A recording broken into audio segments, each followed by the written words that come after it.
Good morning. If you want to keep your Bibles open there to the book of Judges, we're going to be looking a little bit this morning at the story of Samson. We typically reserve a study of the book of Judges for a third Sunday evening, but because it had been a while since we had actually got a chance to jump back into the book of Judges, I thought we would take this opportunity this morning to kind of refresh ourselves on what's going on and to try and draw some messages out of chapter 14 that I think are very fitting and necessary and extremely applicable to our lives today. I think it's often that we look at some of the accounts of what's going on in the Old Testament and think, well, what does that really mean for me? Why do I need to study this? I think the book of Judges, especially here in chapter 14, we find some things that overlay our lives and will cause us to, if we will listen to them, learn valuable lessons that will benefit us in our walk with the Lord. Kind of set our minds up for this. I'm going to put a picture on the board, and I want you to imagine that you are seeing this. Maybe some of you recognize it right away, but I want you to imagine you're seeing this with your own eyes. You're there as they are getting ready to send the great RMS Titanic off on her maiden voyage. Built in 1911 and sent off in 1912 on that fateful journey, she is the epitome of strength and might in a naval vessel. But as we all probably remember, that 1912 maiden journey ends in tragedy. She leaves out with over 2,000 souls on board, and while she has enough lifeboats for roughly half of that number, it's only 700 that are going to survive this trip. She will strike an iceberg on her starboard side and will sink, taking many with her to the grave. The obvious question that was on everybody's mind is how? How did this happen? How did the unsinkable, mighty, strong Titanic be taken down? Now, there are no one thing that can be picked out and say this is the reason for that. There's a series of missteps that lead to her floundering. But one thing that stands out to me in preparing for this lesson this morning is the reassignment of First Officer David Blair. David Blair was supposed to be on the ship that night, and he was reassigned last minute, actually as they were at port, and he has to rush off the ship, and he grabs all of his belongings with him. He takes it with him, including a coat that has a set of keys in the pocket. The keys went to a locker that housed the crow's nest binoculars. Now, the Titanic, like any other vessel at that time, would have had a crow's nest at the bow of the ship and then one at the opposite end, at the rear, and they would watch for dangers and for threats along their path. So the Titanic had a set of eyes that was looking for danger, and yet because of a misstep, a tool, a utensil that would have made them more ready to assess dangers ahead was not there. They literally couldn't see what was right in front of them. I think we need to question whether that's a description of us. We need to question whether or not we see the danger that lies in front of us hidden beneath what is seemingly harmless seas. It's very often that we'll look at things and go, it's not that big a deal. It's not that dangerous. And Samson in Judges 14 is a great picture of that. Someone who had eyes but did not use their eyes to discern the danger that stood before them. So we're going to take a little bit of time to think about this idea of how Samson views things. Let me just recall our minds again. Jackson did a fantastic job reading these verses for us. Recall to our minds again the verses he just read. The Spirit of the Lord began to stir him in Mahanadan between Zorah and Eshtaol. When Samson went down to Timnah and saw the women in Timnah, one of the daughters of the Philistines, he came back and told his father and mother, I saw a woman in Timnah, one of the daughters of the Philistines. Now therefore get her for me as a wife. And his father and his mother said to him, is there no woman among the daughters of your relatives, or among all our people, that you go and take a wife from the uncircumcised Philistines? Samson said to his father, get her for me, for she looks good to me. However, his father and mother did not know that it was of the Lord, for he was seeking an occasion against the Philistines. Now at that time the Philistines were ruling over Israel. Verse 25 of chapter 13 seems like a very fitting conclusion to that chapter. But I think if we will ignore the chapter breaks for a moment and lump it in with this reading as we've done, we recognize some things. One, we discover that God has put an effort into calling Samson, even before he leaves the house. God has put an effort into calling Samson while he is still at home. He starts stirring his spirit up. But when we couple it with verse 4, and we discover that it's the Lord's doing of all these events, the Lord is behind them in some way, using them for His purposes, it really starts to call into question whether or not Samson sees as God sees. Whether or not he sees the purpose and the meaning of his life as God has dictated it in the early parts of chapter 13 when he says he's going to be a deliverer of Israel. Samson is going to be a servant of God that is serving the people of Israel. It is possible that if it were not for Yahweh, Samson would have never risen to the purposes that he is used for. He would have never become involved in God's agenda. God has a plan to preserve this people as a separate and a holy nation, and Israel does not seem to be aware of that plan at all. Israel is very content just to coexist with the wicked nations around them. That's literally what's happening here with the Philistines. They're just content to just live with them at this point. They're ruling over us, and there's nothing we can do about it, and we're just going to live in these circumstances. So God stirs up a judge who seems very much like the Israelites around him. The first verses make this very clear. Samson doesn't look at the Philistines as a threat that needs to be eradicated. He looks at the Philistines as more of a challenge, a trial, a test of my strength by which I might get something from them. He kind of views them as something that can be exploited and not the danger that they were. That picture begins with this phrase that's used in verse 1 of chapter 14. Samson went down to Timnah. Now that's geographically accurate. Timnah lies due west of Zerah, but it is also elevation-wise, it is downhill, downstream. You have to go down to the city of Timnah. But it's not just that he wants to make a geographic point about this. I think there is a spiritual point as well, that Samson is going down. This is a downward spiral. And he's going to use that verse again and again. We'll see it in verse 5. Samson went down to Timnah with his father. We'll see it again in verse 7 and verse 19. Chapter 15, verse 8.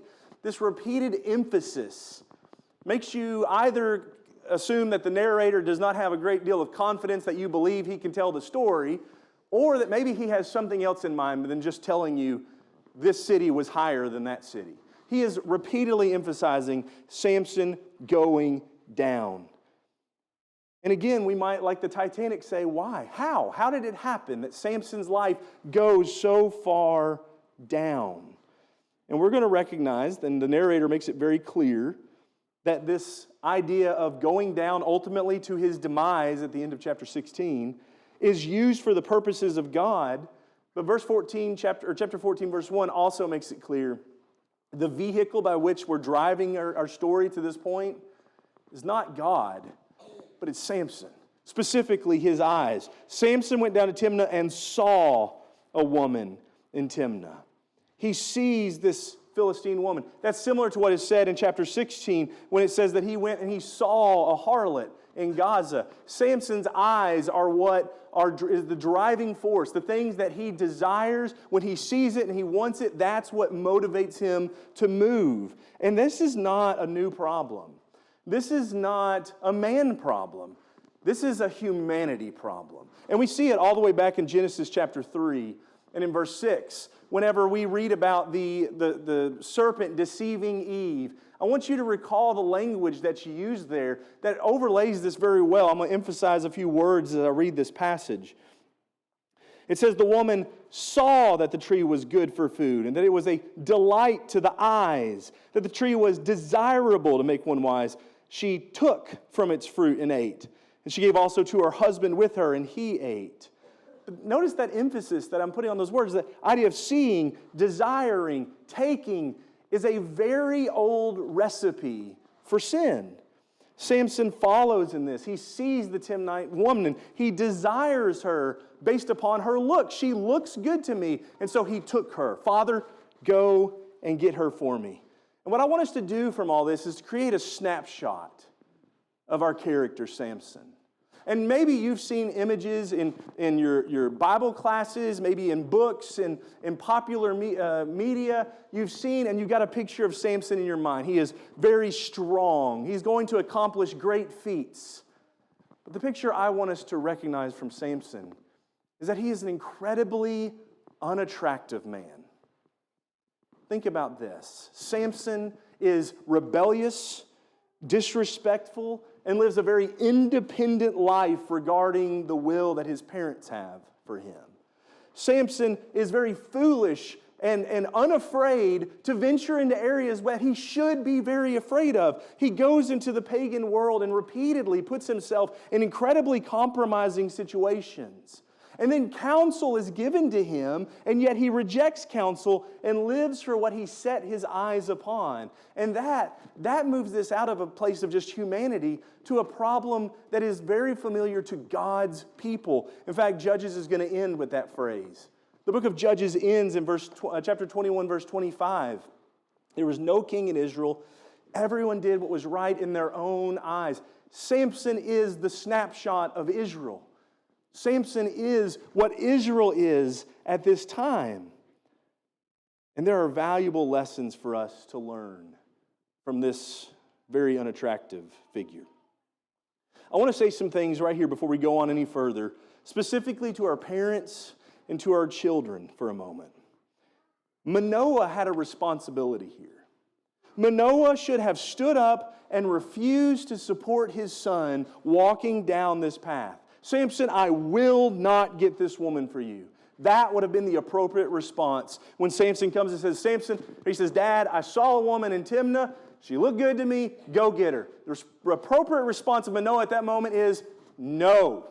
No, I am not going to do that. And I want you to look at Proverbs 19, verse 18 with me for a moment. And I want to take a special moment as we turn there to thank the men of our studies on Thursday morning at Chick-fil-A. We talked about this verse, and I reflected on it as I was thinking about this very passage in Judges, and I think this is very fitting to the things that it describes there. Verse 18 says, discipline your son while there is hope, and do not desire his death. I wonder if Manoah ever looked back after the demise of Samson and thought of this very moment and said, I wished I'd done something differently. I wished I had just tried. I'm not saying he could have stopped him. The guy is going to later pick up a gate to a city and carry it to the top of a mountain. I'm not going to say for a second that Manoah had any power to actually control his son at this moment. But I wonder if he ever went back and said, man, I wish I had never supported this in any way. Maybe we could imagine the possibility of a different story for Samson had Manoah said, son, this is not God's will. He said, son, this will have no good outcome. This will lead to death. Samson, don't you remember? Don't you remember our people when they got tangled up with the women of Moab as we crossed through the wilderness? How that led to the death of so many people, not just because of marriage, but because it drew them away from God, that they started worshiping Baal of Peor. And so many people died there. Samson, this will lead to nothing good. And as your parent, I cannot support this decision that is foolish and that is wicked. What might it have been? How might it have been different if he had learned what Solomon would later write in the Proverbs? Discipline your children while there is hope. And let's think about that for a moment, this idea of discipline. Because children, young people, when your parents discipline you, and I'm not just talking about, okay, you've done something wrong that is deserving of a punishment, so we're going to take your phone away, we're going to give you a spanking, we're going to ground you, I'm not just talking about that. It's true then. But when you've done nothing wrong, when you have done absolutely nothing wrong, and yet they come to you and they say, we don't think you're ready for this sort of relationship, or we don't think you're old enough to start dating yet, or we're worried about the amount of time that you're spending on your phone and your electronic devices, so we're going to put a limit on that. When they come and they say, I know everyone else is going to the party, but we don't think it's a good place for you. We want you not to go. Or you start getting a little bit more independence and you're driving now, and they say, listen, this is the curfew that we're putting on you. And you say, none of my friends have a curfew that early. They say, but we think this is for the best. When they discipline you in those ways, I want you to think about Samson in this story. And I want you to think about the fact that this Timnite woman that he sees and he says, that's who I want, she is not responsible for carving his eyes out of his head. She is not responsible for chaining him between pillars. She is not responsible for all of the humiliation that he endures, and she is not responsible for his death. But she is the beginning of the road that led there. In the story that we have open for us, she is the beginning of the path that led to those places. And so for you, I ask you to listen to Proverbs 19, if you're still open there. Proverbs 19 and verse 20. Listen to counsel and accept discipline, that you may be wise the rest of your days. What I encourage you to do is think a little bit about mom and dad. Maybe, just maybe, mom and dad have a little bit more experience to see a little bit further down the path than you do right now. And maybe it's not that mom and dad are just a couple of fun vampires sucking the joy out of life. But maybe instead, they're someone who really cares about your physical, but even more so your spiritual well-being. And so maybe, because they might know a little bit more, and they might care a whole lot, they're worthy of a little bit of trust. Or as the New Testament, or as the Scriptures would say, honor your father and mother. Maybe they're worthy of that honor because they're acting for your benefit. So when they give you counsel or when they give you discipline, see the ability, see the love that they have in that moment. See the ability that has to guard you from danger. And I would say this also, just as way of secondary point in all of this. I want to speak specifically to the women for a moment, the young women. If the guy that you just think is so cool doesn't think like that, he doesn't put 100% emphasis on you need to honor your father and mother. Mom and dad have said, you need to get home sooner, you need to get home at this time. And he says, man, that's silly. We're not getting any trouble. We can stay out a little bit longer. They say, mom and dad have said, no, we want you to only be on the phone this much. He says, no, you can talk a little bit longer. The guy that you think is so cool is not that cool. I want you to reflect on what Samson does. He doesn't just lead his life down a terrible path. This woman in Timnah almost dies in chapter 14 because of Samson's insolent, foolish youth. Spoiler alert, she does die in chapter 15 because of Samson's insolent, foolish youth. So, young ladies, demand more out of the young men in your life. Demand more from them when they come and they start interacting with you. But also young men, don't make the young ladies have to choose between you and righteousness. Don't make them have to choose between you and honoring their father and mother and listening to the discipline that they have given them in their lives. Set the right example and be godly leaders and show yourselves to be men of God. And I'm going to tell you right now, if you'll show yourselves to be men of God, you may not be attractive to all the ladies, but you will be attractive to the women of God. And they're the ones that you really need in your life. So having said that, and I apologize, I didn't put that verse up on the board, Proverbs 19:20. Having said those things, I want us to reflect on that as we read the rest of this chapter. And I want us to see how the decisions that Samson's making right now are affecting his identity that God has described for him in chapter 13. So read with me, picking up in verse 5. Then Samson went down to Timnah with his father and mother and came as far as the vineyards of Timnah. And behold, a young lion came roaring towards him. The Spirit of the Lord came upon him mightily, so that he tore him as one tears a young goat, though he had nothing in his hand. But he did not tell his father or mother what he had done. So he went down and talked to the woman. She looked good to Samson. When he returned later to take her, he turned aside and He turned aside to look at the carcass of the lion, and behold, a swarm of bees and honey were in the body of the lion. So he scraped the honey into his hand and went on eating as he went. When he came to his father and mother, he gave some to them, and they ate it. But he did not tell them that he had scraped the honey out of the body of the lion. Then his father went down to the woman, and Samson made a feast there, for the young men customarily did this. When they saw him, they brought 30 companions to be with him. Then Samson said to them, "Let me now propound a riddle to you. If you will indeed tell it to me within the 7 days of the feast and find it out, then I will give you 30 linen wraps and 30 changes of clothes. But if you are unable to tell me, then you shall give me 30 linen wraps and 30 changes of clothes." And they said to him, "Propound your riddle that we may hear it."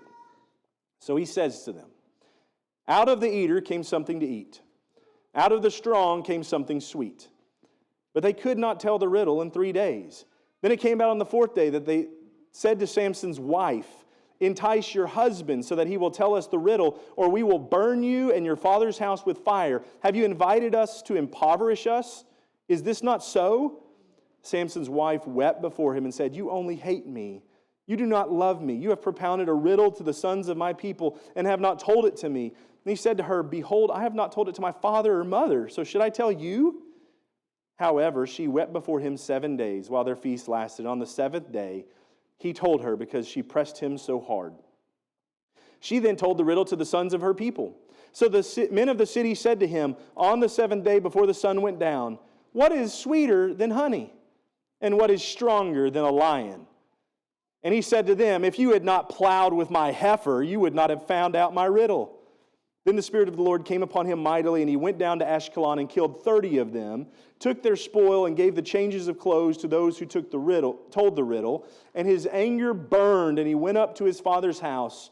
But Samson's wife was given to his companion, who had been his friend. As we reflect on the remainder of that passage, I want us to see this concept of foolishness and foolish decisions destroying our identity. And it begins in very small ways. We know how Samson's story ends, right? We know where it's all headed, but you don't see that in chapter 14. You don't see that as you read through the chapter. But every choice that he is making, every small compromise that he makes, does a little bit more to destroy the identity that he has as a Nazirite, as one called by God for a purpose to deliver Israel from their oppressors. One old preacher said, "It's easier to make a name than to keep one. A single act of folly may blast the character which has taken years to build." We don't know how old Samson is at this moment, but we know that God has set him on a path to be this, and in just a few short verses, he immediately starts undoing all that he is supposed to be. And we can take lessons from that ourselves. We might live our whole lives trying to build a character that professes godliness.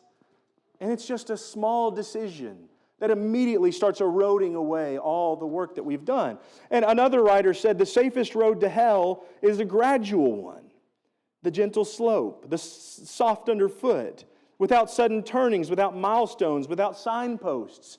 I want you to think about this. As we look at some of these things we just read about, I wonder which one of those would have stood out to Samson to say, "Oh, this is going to wind up with me dead. This is going to wind up destroying me." And yet, that's where every one of them was headed. And that's where sin leads us as well. And that's the danger of it, that we need to recognize how deceptive it is that it doesn't seem so dangerous. It seems harmless. So what were some harmless things that we're going to see, some small compromises that are leading to greater tragedy? The first one would be this lion. You might say, how is a lion harmless? Well, when we see what Samson does, it truly is harmless. What fear did he have to be of this lion? I don't know how one tears a goat. I'm not for sure how that is supposed to really teach us something about Samson's strength there. I can't relate to that. But I know one thing, goats don't have near the ferocity and danger that a lion does. And so if this lion is nothing but a small goat to Samson, it shows us a little bit about who he is physically. And we're going to see that throughout his story. He will face physical trials, and it will show the great strength. He is a mighty man. But within those physical trials is oftentimes a spiritual trial as well that does just as much to illustrate he is a weak spiritual man. This lion comes upon him, and he easily overcomes it but something as harmless as the honey that's growing in it later becomes a threat to his identity. He scoops out the honey and he eats it, which would have been a violation, not because he was eating honey, because he uses his hands to scoop it out of the corpse of a lion, which the Nazirite vow that he is called to is going to specifically, along with the cutting of the hair and the partaking of or consuming things from the vine, all of these things he's vowed against that. He's devoted not to do those things.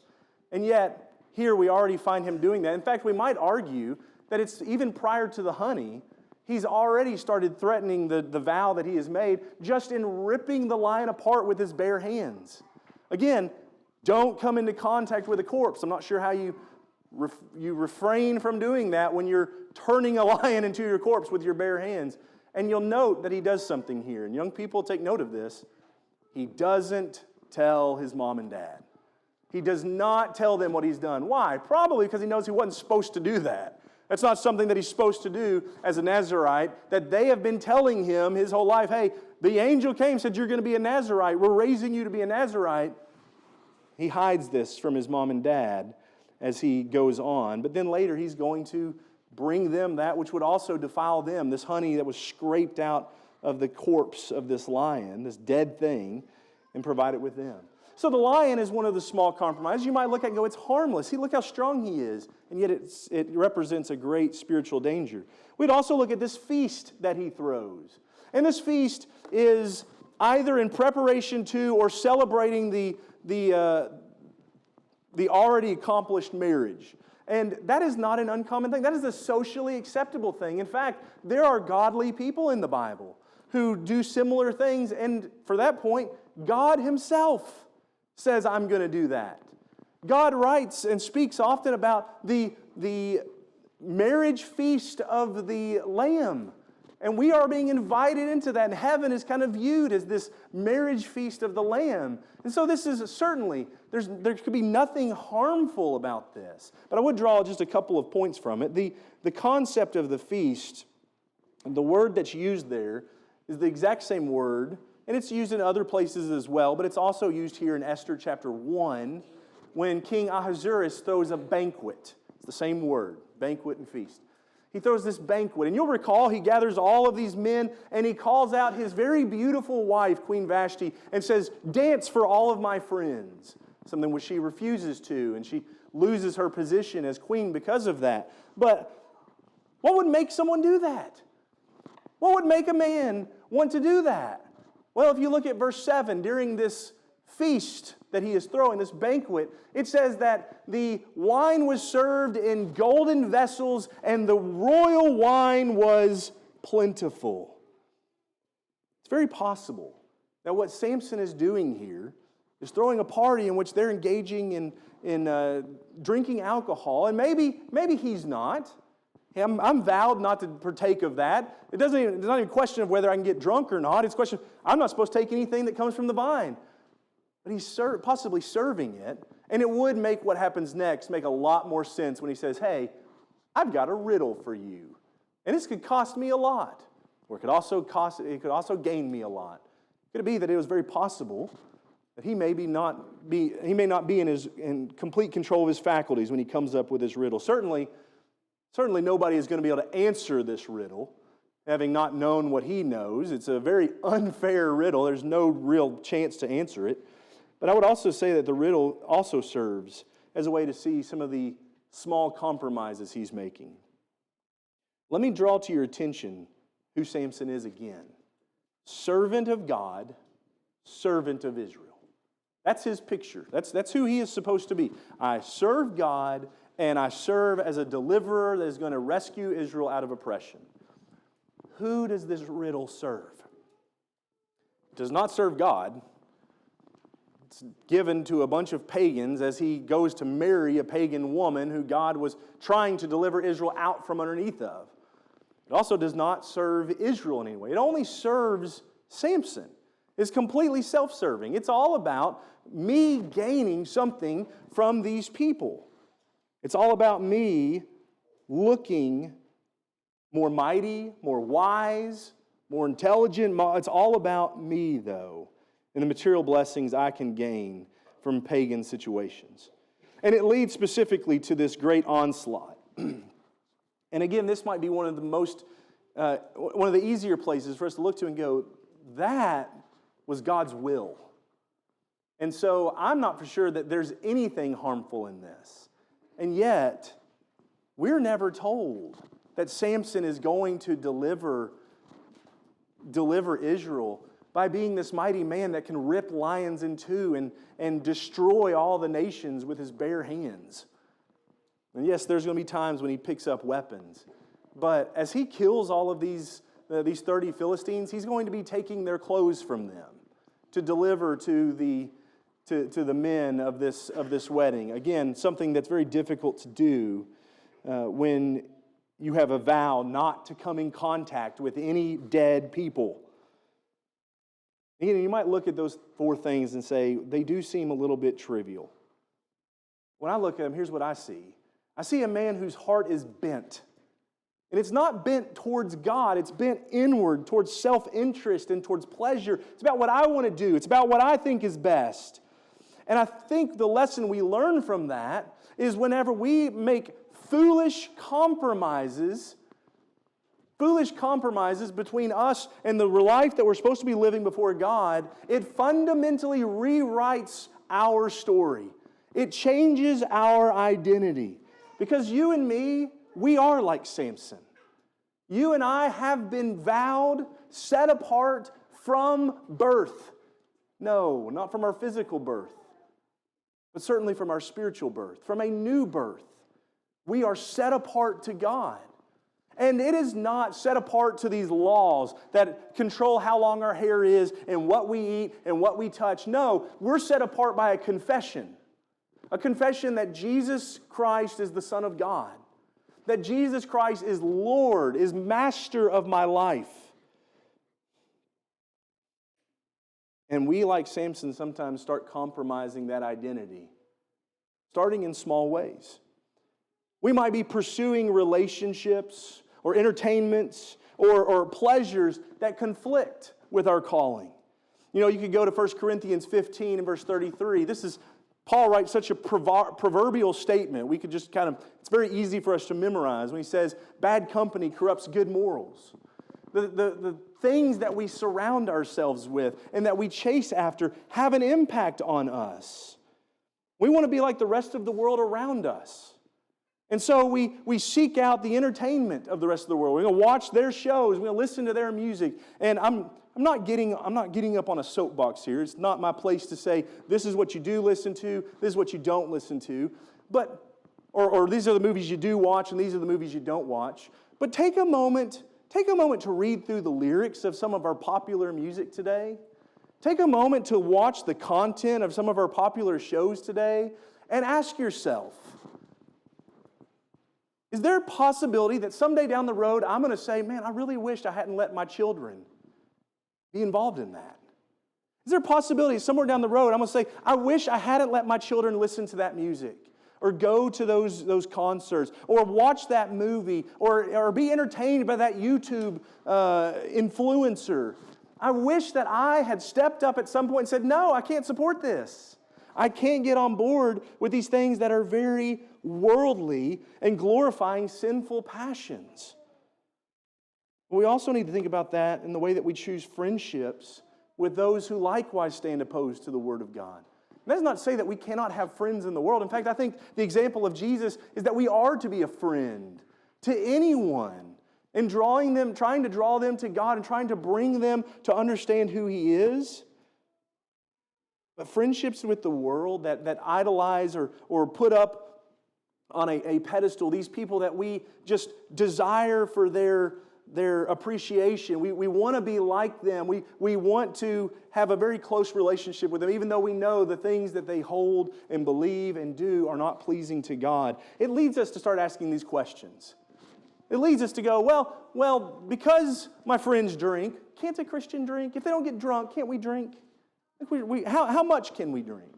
Or, well, all my friends dance, so can't a Christian dance? Is that okay for Christians to go to dances? Or eventually, well, What about cohabitation? Can a Christian live with somebody else before they're married? And I want you to note, in all those questions, they have very extreme, answers, right? They have very extreme. It's like, well, I'm not asking. I know it's wrong to get drunk. And then over here is this story of complete abstinence, but isn't there somewhere in the middle? And I know there are certain dances that are just incredibly lewd and possibly even sexually immoral. And I know that's wrong, but isn't there something harmless? Cotton Eye Joe. Isn't that okay? Or, I know it's wrong to have a sexual relationship before marriage, but can't we just be kind of roommates until then? What I want to suggest is those questions are the wrong questions to ask. At the very least, they're the wrong place to start. What I would hope we would learn from Samson's story is not, is it okay if I throw this feast? Is it okay if I engage with this lion? But instead, where could this lead me? What could be the end of this decision? That's wisdom, right? Seeing the end at the beginning. See where this could all lead. James chapter 4, verse 4, speaks a little bit more to this. When he says, you Christians who are seeking friendships with the world, that's what you're after. You need to know two things. One, that makes you an enemy of God. There's no, I'm going to be in both camps here. Either you're a friend of God or you're a friend of the world.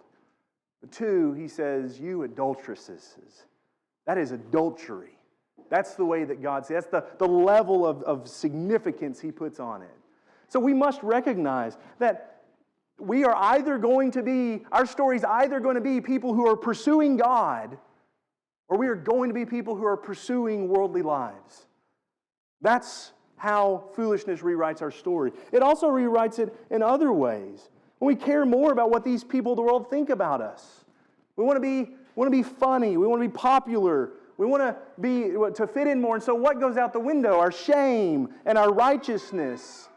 I think for me, I'm just speaking for me personally, I remember as a young man and still even sometimes as an adult, I have to be on guard for this temptation that crude and offensive jokes are an easy way to get in and make people laugh in this world. Guys, a joke that laughs at sin, fornication, adultery, or uses language that maybe at best is reserved for husbands and wives to speak about. Jokes that denigrate people and demean them because of the color of their skin or their body composition. You'll get people to laugh with jokes like that. You will not make God laugh. You will not find pleasure from your Lord. We should be in the habit of using words of praise. We should be in the habit of thanksgiving and building others up and expressing our faith or exposing the fruits of darkness. Those things should be very comfortable to us. And yet oftentimes we kind of feel out of place. We feel out of place praying aloud in a public area. We feel out of place of singing our joys. We feel out of place of saying, this is sin. And yet we feel very accustomed to speaking, which at best is just mindless. Guys, throwing a little bit of shade here. I had my own mindless sayings when I was a kid. At best is mindless, but oftentimes it's just unrighteous. We'll say things and we just don't know what they mean, or we do know that they don't mean something right, and we get comfortable saying that as well. What I really hope us to see is we desperately need to see Samson was led down to his destruction because of what he desired, what he thought was the best for him, what he thought he wanted more than anything, and it was foolishness. It was foolish desires that destroyed him by first destroying his identity and then destroying the fact that he was set apart by God. Let us not be people who pursue the world. Let us not be people who pursue what the world wants. Let us not be people who set our pursuits on the things that solely what we want physically, but rather on God and His approval and what He has said is good. So what about you? Do you desire God and His will? Do you desire to be an image bearer of Christ? Do you see the danger that even just a little bit of foolishness serves in destroying our identity as followers of Christ? We need to see that, but we also need to see this last point. Despite the foolishness of Samson, we must end talking about this. God was faithful. It's amazing in chapter 14, the faithfulness of God. Before Samson has done anything to prove himself or to disprove himself, God starts stirring his spirit up. And even when Samson does act in ways that should say, this guy is not the guy I need, God is faithful to His word and His commitment to furnish opportunities, to use them to do exactly what He said He would do, unravel the Philistine oppression of His people. What's amazing by that is God never changes. Even though our perception of Samson, we get this picture, he's going to be this miraculous child that is born, needs to be set apart for God, and God starts stirring his spirit early, and we're so excited for that, and very quickly, just a few verses, it all goes downhill. And yet God never changes in the book of Judges. He is sovereign over our foolishness. His purposes are not thwarted by Samson's spiritual weakness. And as we draw this to a close, I want to draw a picture in our mind back to one specific thing in this story that I think shows our God to us very vividly. There may have been those of you who noticed it. After Samson destroys the lion, that what happened next is very, very strange. This picture of a honey and bees being found within it. Those of you who have raised bees in the past or maybe are currently raising bees and fooling with bees right now, you recognize that it's uncommon, it's not natural for bees to choose something like a corpse, a dead thing, to go inside and to create their nests and make their honeycomb and for you to find honey in there. They like dry places. They like places that aren't as exposed. You might find this in the nature underneath a rock or the underside of a large branch, or in this picture, within a tree itself, somewhere that offers some protection, but somewhere that is dry. When you go to a dead lion, what you expect to find are not bees, you expect to find flies and maggots and rotted flesh. Samson finds bees and honey. Something that is a picture of life. What does God tell him? When I bring you into the land, it's a land full of life. It's flowing with milk and honey. And yes, it serves as a way for Samson to still throw out his vows and serve himself. But what a beautiful picture. In the midst of death, a picture of life. There's something fantastic about that. And God continues to do that today. In the midst of the death of our sins, God offers life in Christ. He offers you to no longer be identified with your former way of living, and with your former sins, and with the death that it occurs you, but to rather be identified with His Son, and to live this new life, being born again through the waters of baptism, where all of that old and that foolishness and that death is all wiped away, and the new is offered. But there are those who have partaken of that. They've partaken of that new life, and they're either on their way to or have already destroyed that identity. What I want us to see is, one, in our sins, God offered life, and after having come to Him, and we continue to throw those vows that devoted to Christ as we are, to throw that away, He continues to offer life.